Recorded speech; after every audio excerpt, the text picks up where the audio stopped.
Tahun 2025 makin banyak orang Indonesia yang lagi banting setir ke kerjaan yang remote ya atau long distance. Bukan karena sekedar ikut tren, tapi emang banyak orang mulai sadar bahwa gaji lokal itu udah makin ketinggalan jauh sama kebutuhan hidup. Inflasi di Indonesia itu cukup tinggi sementara gajinya tidak naik sesuai dengan kenaikan harga barang.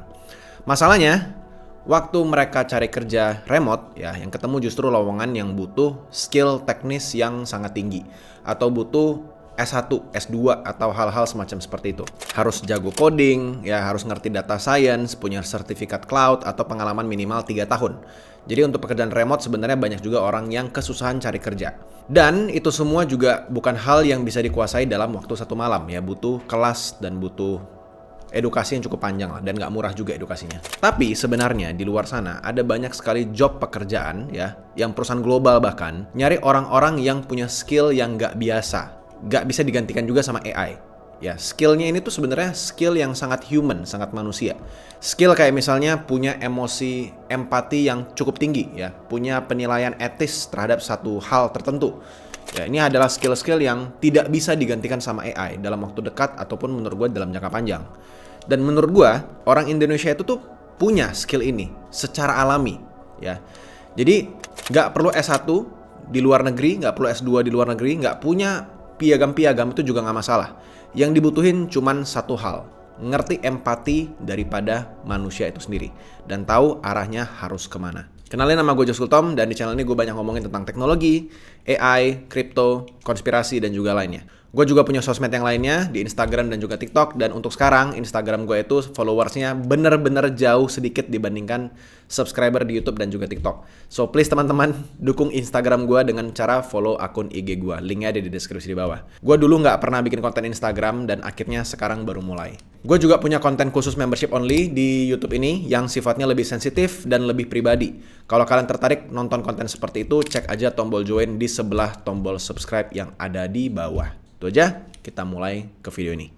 I just want to say, All my fellas. All my fellas.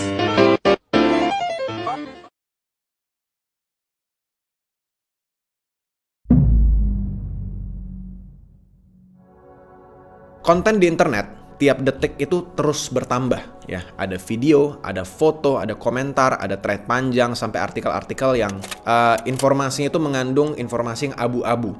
Ya, dan satu-satunya alasan kenapa platform kayak misalnya YouTube yang kalian tonton ini, atau Facebook, atau TikTok, atau Instagram itu nggak sepenuhnya jadi kayak tempat yang 100% toxic, itu karena ada yang namanya konten moderator tim yang kerja di balik layar. Job ini kelihatannya emang cukup simple ya, yaitu cuman review konten. Tapi di lapangan, kerjanya sebenarnya jauh lebih susah atau nggak semudah itu. Moderator itu harus bisa ngebedain mana yang namanya meme sarkas dan mana yang namanya hate speech beneran. Mana kritik politik, mana hoax yang nyamar jadi opini. AI itu emang ada ngefilter dan ngebantu hal seperti ini. Ya, yang secara kasar dan eksplisit itu emang dibantu sama AI. Tapi buat yang masih abu-abu, yang butuh konteks budaya dan empati manusia, AI itu nggak bisa sampai sana. Atau at least belum bisa. Kalaupun bisa, mungkin update-nya jauh lebih lambat. Karena sarkasme ya, dan budaya itu adalah sebuah tren yang terus berubah mengikuti zaman. Ya, kita bisa bikin video tentang yang brain rot, tung sahur, tiba-tiba bulan depan berubah lagi gitu. Itu hal-hal seperti itu AI tidak bisa deteksi secepat itu. Cuman manusia doang yang bisa ngedeteksi. Disinilah peran manusia jadi nggak tergantikan. Masuk ke job ini tuh nggak perlu gelar khusus ya atau coding. Yang penting lo punya yang namanya fokus, bisa mikir logis dan kuat nahan tekanan, karena di kebanyakan kasus konten-konten yang kalian lihat itu tuh nggak enak untuk dilihat lah. Ya, kalian perlu tahu kenapa makanya konten-konten yang jelek atau yang berbahaya atau yang pornografi itu kalau kalian upload itu tuh bisa tidak terupload gitu. Karena ada konten moderator di situ. Tapi kalau kalian bisa bertahan dengan ngelihat konten yang sangat negatif seperti itu, job ini bisa jadi jalan pintas ke gaji dolar. Untuk entry level konten moderator, ini bisa dapat kontrak mulai dari $35.000 sampai $42.000 per tahun. Kalau di rupiahin itu sekitar dibulanin ya, dibikin 1 bulan itu sekitar 50 juta sampai 60 juta sebulan. Itu angka yang gede banget buat kerjaan entry, bahkan dibandingkan gaji banyak fresh graduate teknologi lokal. Apakah bisa digantikan oleh AI sampai 100%? Nggak sepenuhnya, at least nggak dalam waktu dekat. Untuk pekerjaan ini, gua kasih skor 6/10. Hanya karena kalian akan dapat konten negatif terus setiap hari, dan menurut gua itu nggak bagus juga untuk ya psikis kalian.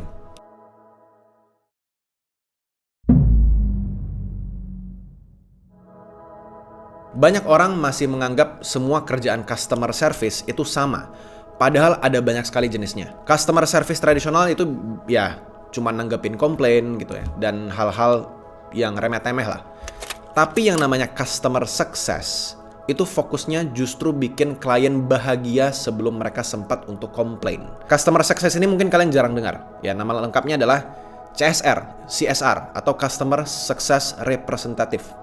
Tugasnya adalah bukan menunggu masalah, tapi proaktif membantu klien dapetin hasil maksimal dari produk atau layanan yang mereka pakai. Ini kerjaan yang ngandelin empati, butuh komunikasi aktif, dan kemampuan buat bangun kepercayaan.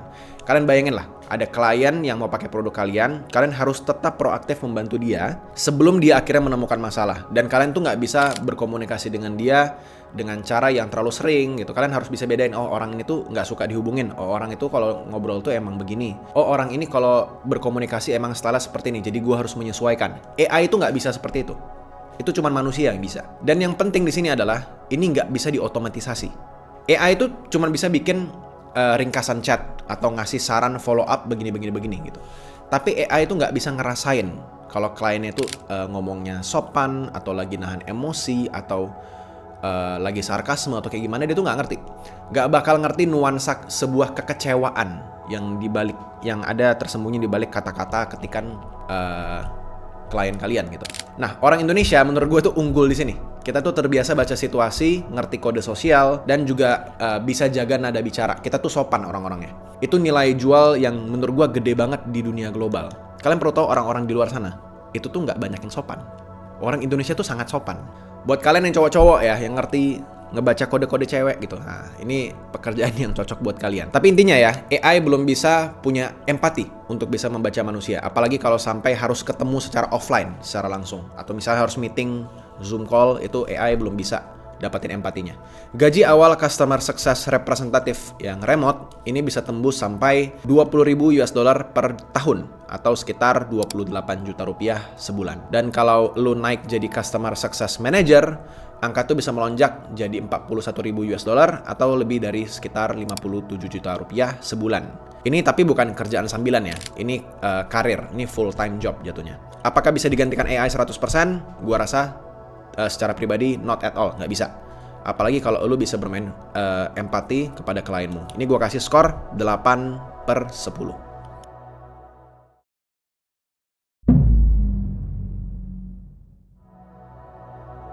Banyak orang mikir bahwa virtual assistant itu cuman kayak entry data atau pekerjaan-pekerjaan ringan, atau ya banyak yang bilang bahkan babu online lah, kira-kira gitu. Padahal virtual assistant di zaman sekarang ini udah naik level dan udah agak shifting pendekatannya. Kerjaan kayak misalnya ngatur jadwal CEO ya lintas zona waktu. Jadi kalian perlu ingat ya, ini kan kita kerjanya remote. Bisa aja klien kita itu ada di US, ada di Brazil, di Rusia atau di mana-mana gitu. Jadi kalian yang ngatur jadwal lintas zona waktunya juga. Kalian nyiapin laporan riset atau bantu koordinasi vendor, itu semua masuk ke tugasnya virtual assistant modern sekarang. Buat jadi virtual assistant, lu nggak perlu gelar, tapi lu butuh yang namanya bisa multitasking. Ngerti tools digital, kalian ngerti website-website yang berguna buat kalian dan bos kalian, dan bisa kerja rapih tanpa harus ditungguin, dan proaktif tentunya. Dan yang penting juga adalah lu harus bisa mikir sendiri dan inisiatif pada saat ada hal yang nggak sesuai rencana. Ya bisa reschedule tempat, bisa pilih tempat lain, ganti jadwal, ganti meeting, segala macam. Itu kalian harus bisa secara natural. Itu skill yang AI itu nggak bisa ganti. Ya sekali lagi, empati dan bisa berpikir cepat. Virtual assistant yang bisa dipercaya sama klien luar itu sebenarnya cukup langka. Makanya yang udah punya reputasi bagus, bisa dapat klien loyal jangka panjang, itu sering banget akhirnya dioper dari satu founder ke founder yang lain. Jadi kalau misalnya udah punya jejak rekam yang bagus, ya itu nanti akan dibisikin, oh kamu pakai ini aja, kamu pakai si anu aja gitu. Jadi bakal dari mouth to mouth lah, dari mulut ke mulut gitu marketingnya. Gaji awal ini emang lebih rendah dibandingkan job sebelumnya, sekitar $5.000 sampai $9.000 US dollar per tahun. Atau kalau dibulanin sekitar 7 juta rupiah sampai 13 juta rupiah sebulan. Tapi ini tuh kayak lebih ke long game sebenarnya. Kalau kalian bisa cetak reputasi yang bagus di sini, bahkan kalian nanti bisa diangkat jadi misalnya project manager atau operation coordinator, atau bahkan bisa masuk jalur bisnis internasional. Dan ingat, job virtual assistant ini normalnya nggak full time. Dan nggak terikat sama satu orang biasanya atau sama satu perusahaan. Jadi lu bisa ngambil beberapa job virtual assistant atau job lainnya. Jatuhnya ini kayak semacam freelance, I guess. Karena lu nggak bener-bener kerja setiap saat, masih punya banyak waktu kosong. Apakah bisa digantikan AI 100% secara penuh? Gua rasa secara pribadi tidak sama sekali.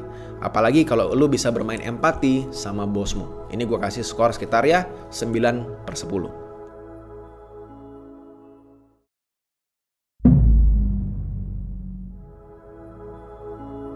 Di balik setiap aplikasi yang lu pakai, ya, entah itu YouTube ini, entah kalian pakai aplikasi lain, website-website tertentu, pasti ada yang namanya tim QA yang ngetes semua fitur aplikasi tersebut.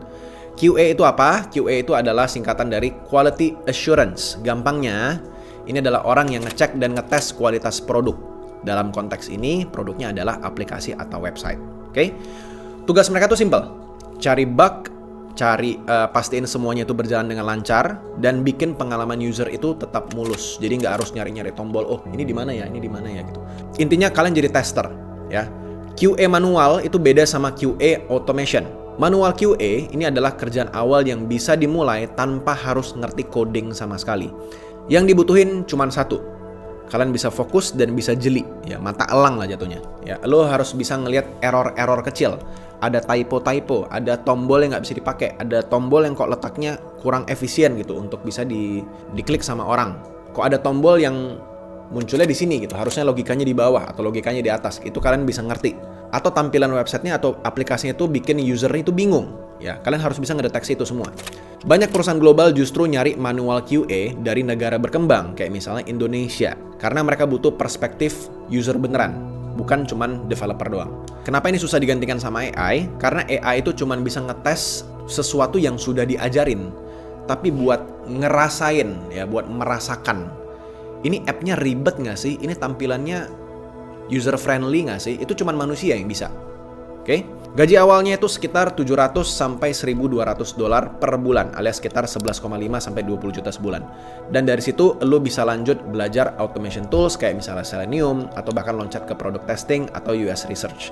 Ya, ini udah butuh coding skill dan belajar skill tambahan lah. Ini kalian tinggal ikutin kelas aja sebenarnya. Untuk khusus job ini bukan cuman kerjaan teknis, ya. Ini kalian bisa dapetin networking yang cukup bagus, dan ini adalah titik masuk ke industri global yang butuh orang Indonesia jauh lebih banyak. Apakah ini bisa digantikan AI? Nggak sepenuhnya, sekali lagi. Ini akan gue kasih skor 7/10.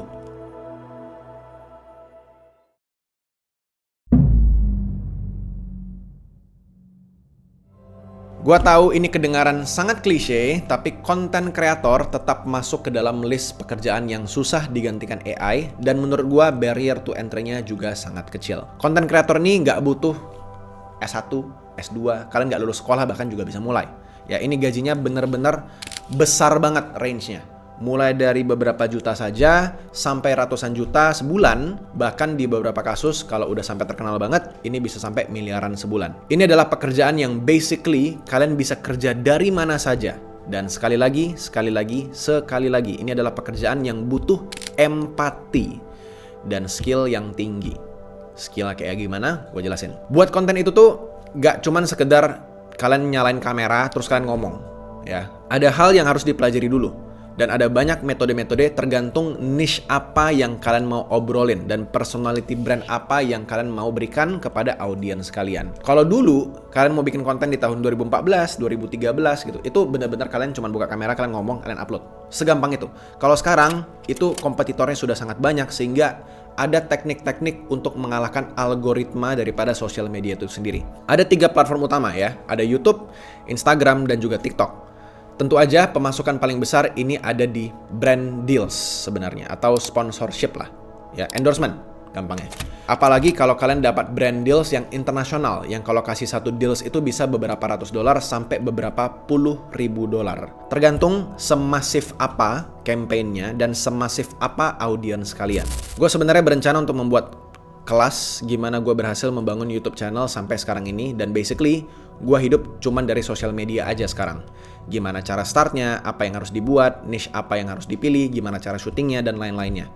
Kalau kalian tertarik, stay tune aja di channel ini dengan cara subscribe, dan cepat atau lambat gue pasti akan open untuk pre-order. Nggak semua orang bisa jadi content creator tentu aja, tapi kalau gue bisa bilang apakah content creator itu bisa digantikan AI, jawabannya no, tidak bisa. AI itu nggak bisa menentukan sebuah tren, itu manusia yang bisa. Kalaupun ada AI yang bisa menentukan sebuah tren, itu ada manusia di baliknya. Jadi kalian mau menciptakan AI yang jadi content creator itu juga bisa kalau kalian mau. AI juga nggak bisa ketemu para followersnya di sebuah event offline, yang basically itu juga salah satu job daripada content creator. Skornya apakah bisa digantikan AI atau tidak, gua kasih skornya 10/10. Ini mentok mampus karena barrier to entry-nya mudah dan masih relevan sampai puluhan tahun ke depan. Kalau kalian tertarik untuk belajar skill dan mulai YouTube channel, cek aja video gue yang ini. Oke, ini isinya daging mampus semuanya. Atau kalian juga bisa lihat video gue yang lainnya yang ada di sini. Ya, ini gimana cara gue dapetin 100.000 subscriber dalam waktu 3 bulan. Silakan. See you guys in another episode. Bye-bye.